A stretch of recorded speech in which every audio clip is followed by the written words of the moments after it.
Hello, friends. This is Dave Hurwitz, executive editor at ClassicsToday.com, here with If I Could Choose Only One Work by Composer, it would have to be work, Well, composer, is Henry Purcell, and work, is, well, it has to be Dido and Aeneas, because it's really the only large-scale, serious, dramatically cogent work we have of Purcell. I mean, yes, he did King Arthur, he did the Fairy Queen, he did these other things, but those were what they call semi-operas.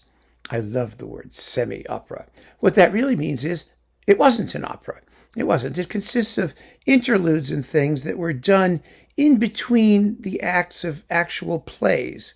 And the other thing could be an entirely different story with an entirely different plot. And there are wonderful scenes in those works, fabulous scenes. There's like, the frost scene from King Arthur with the cold genius. Ooh, baby. Yeah, I mean, there's no question that Purcell was a brilliant composer. Was he as great a composer as we have been led to believe? Well, I question that, because most of what he wrote is teeny tiny sniglets. He studied with Lully in France, actually. I mean, he had very, very good training, but he only lived to be like 35, 36, somewhere in there. What were his dates? They were like 1659 to 1695, something like that, somewhere in there. And almost exactly the same period and lifespan as Mozart, only 100 years earlier. And his music is tuneful and charming and small scale and sometimes very deep, sometimes quite profound in a very small space. I mean, things like the Viol Fantasias, which are absolutely exquisite. Yeah, I mean, I'm not arguing with his ability, but what we have is a talent somewhat unfulfilled. So in this case, when we're trying to choose something that represents him at his most typical, there's a problem.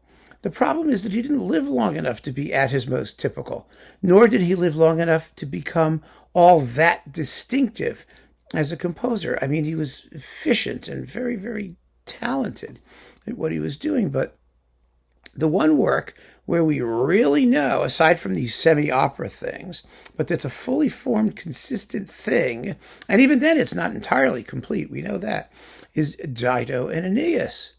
Because, well, it's a mini opera. It's like about, 50 minutes, an hour long or something like that, really short. And it was written for a girls' school to perform. And, that was it. That's it. That's Purcell. I mean, in a nutshell, Dido and Aeneas. There is nothing else. And, it does have that fabulous, fabulous conclusion by Dido, called Dido's Lament, because if you were going to really call it by its opening title, it would be called When I Get Laid, or When I Am Laid, in Earth. It's problematic. It's kind of like, what they call the Demon's Chorus in the Dream of Gerontius, because usually, songs and choruses go by their first title, but in that case, the first title is Low-Born Clods. So no one's going to say, well, I'm going to go listen to When I Get Laid, and then I'm going to listen to Low-Born Clods. I mean, it could be that you're getting laid because you're a low-born clod. Anyway, you see what I mean? So it's Dido's Lament. Oh, it's lovely. It's very, very beautiful. It's a lament over a ground bass, a repeated bass line. Bach did those too.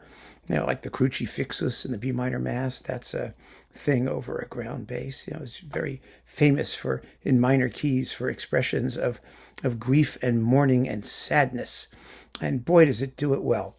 You can see from Dido and Aeneas, from its fun, from the witches, its perkiness. I mean, there's witches. What are they doing in Dido and Aeneas? Well, why not have some witches? Couldn't hurt, right? It only souped up Macbeth, so why not Dido and Aeneas? There's no reason why the witches dislike Dido so much, but they do. And there you go. It creates drama of a sort.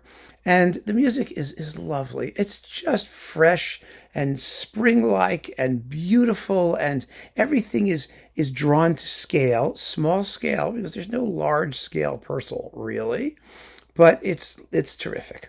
It's absolutely terrific. And I really think that he's one of those sort of acquired Baroque taste things.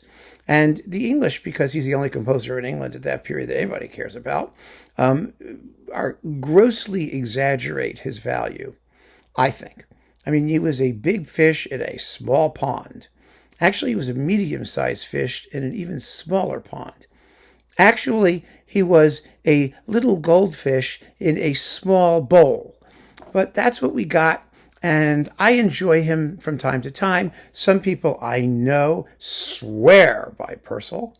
And, it's a national disgrace if you're British and you say you don't really think he was all that fantastic or all that important.